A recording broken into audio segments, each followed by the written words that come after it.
কিয়ামতের দিন আল্লাহ দুইটা বিচার দিয়ে শুরু করবেন।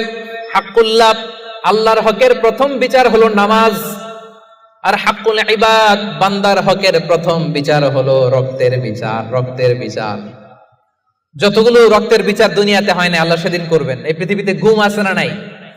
বাংলাদেশের নিউজে শোনেন না, গুম করে ফেলছে, খুন করে ফেলছে, বস্তাবন্দি করে ফেলে দিয়ে আসছে। আহা, দুনিয়ার কেউ দেখে নাই, কোনো প্রমাণও নাই। সেদিন লক্ষ কোটি মানুষের সামনে সেই রক্তের বিচার করবে কে? এজন্য আল্লাহ বলেন, রহমানের বান্দারা অন্যের রক্তে নিজের হাত রাঙায় না। রহমানের বান্দারা অন্যায় ভাবে কাউরে মারে না। রহমানের বান্দারা হত্যা করে না। রহমানের বান্দারা কখনো খুনি হয় না, ঠিক না? ওয়ালা ইয়াকতুলুনা আন-নাফসাল্লাতী হারামাল্লাহু ইল্লা বিল হক। খবরদার, রহমানের বান্দারা অন্যের রক্তে নিজের হাত রাঙায় না।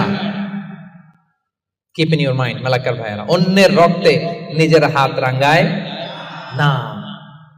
ওয়ালা ইয়াকতুলুনা আন-নাফস, আল্লাহ নাফস শব্দ ব্যবহার করেছেন।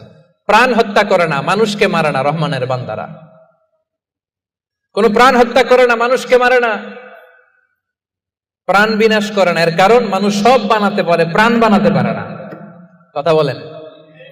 মানুষ কম্পিউটার বানাতে পারে, মানুষ রকেট বানাতে পারে, মানুষ প্লেন বানাতে পারে। মানুষ কি তার মতো আরেকটা মানুষ বানাতে পারে? যেটা আপনি পারেন না, এটারে আপনি শেষ করবেন কেন?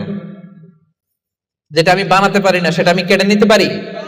এজন্য খবরদার, রহমানের বান্দারা খুনি হয় না, অন্যের রক্তে নিজের হাতকে রাঙায় না। এটা বড় মহাপাপ।